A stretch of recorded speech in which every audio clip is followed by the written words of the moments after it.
Hi, James. Hey, Lily. It's good to be here again. It is.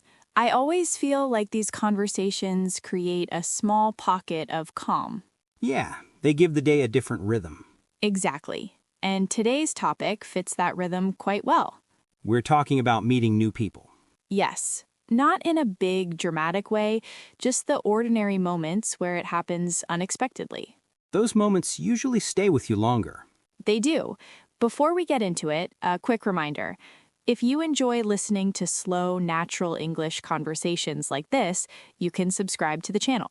We post more conversations like this regularly so you can listen, relax, and get comfortable with English. All right, so let me tell you what happened. A few days ago, I went to a small cafe near my apartment. It's not a trendy place, it's quiet, familiar, and a bit hidden. One of those places where people linger. Exactly. I usually go there when I want to sit somewhere that feels neutral, not home, not work. That makes sense. When I walked in, I noticed it was busier than usual. Every small table was occupied. That already changes the situation. Yes, I paused near the entrance and looked around. There was one long table with a single empty chair. And someone was already sitting there. Yes, a woman, reading, with a coffee in front of her. She looked settled. So you had a decision to make. Exactly. I could leave, or I could sit there and accept whatever came with it. That moment of hesitation is so familiar. It really is. I stood there longer than necessary. What were you thinking? Mostly small things. Will this be awkward? Will we talk? Will I have to explain myself? Will my English sound strange today? That internal noise. Yes, but eventually I moved forward. What made you decide to stay? I think I realized that leaving would feel worse than sitting down. So how did it begin? Very simply, I asked if the seat was free. No clever opening. None at all. She looked up, smiled, and said yes. And then? There was a brief pause, just a few seconds. Then she asked if I came there often. A classic opener. Yes, familiar, comfortable. I answered honestly. I said I liked coming there because it was quiet. That kind of honesty usually works. It does. The conversation unfolded naturally after that. How did the first few minutes feel? Slow, careful. I was aware of my tone, my pacing, my pauses. Were you choosing your words deliberately? Yes, I kept things simple. I avoided long sentences. That's often the smartest choice. It helped me stay present instead of planning my next sentence. What did you talk about next?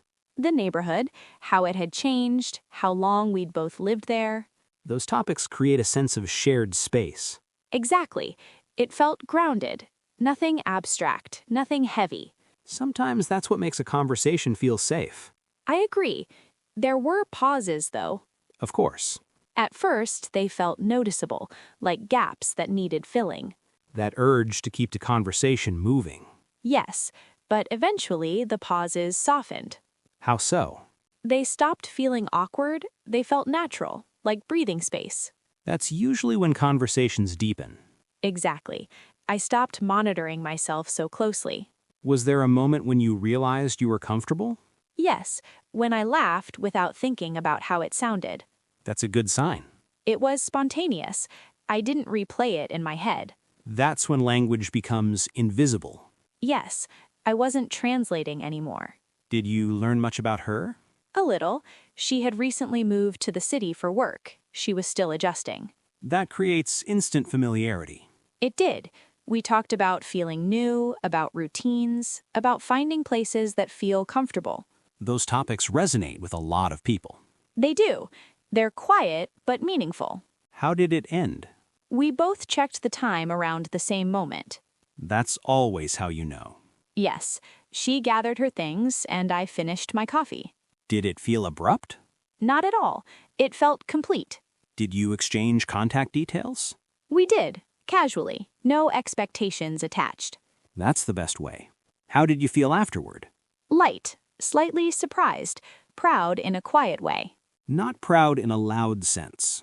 No, just content. Those moments build confidence slowly.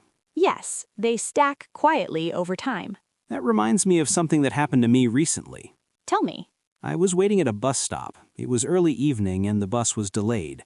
Someone nearby commented on the delay, just a short remark. And that opened the door. Yes, we started talking about commuting, schedules, and where we were headed. Those conversations feel temporary but memorable. They do. There's no pressure because you know it will end soon. Did you feel any nervousness? A little, mostly at the beginning. Even when the conversation is casual. Yes, new people always bring uncertainty. But that uncertainty can be interesting. It keeps you present. I think a lot of people avoid these moments because they're afraid of how they'll sound. Especially in English. Yes, English starts to feel like something you perform, not something you use. But real conversations don't feel like performances. They feel messy, uneven, human. If you're listening to this and these stories feel familiar, you're not alone. And if you like this kind of conversation, you can subscribe to the channel for more episodes like this. Do you think small conversations like these actually change anything? I do. They change how you see yourself in the language. How so? You start trusting that you can handle uncertainty. That's a big shift. Yes, once you trust that, English feels lighter. Meeting new people isn't about having the right words. It's about showing up with openness. And allowing the conversation to be imperfect. Because that's where real connection lives. This feels like a good place to slow things down. I agree. Thanks for spending this time with us. If you enjoyed listening, don't forget to subscribe, like, and share. And feel free to leave a comment about someone new you've met recently. We'll be back soon with another conversation. See you next time. Bye.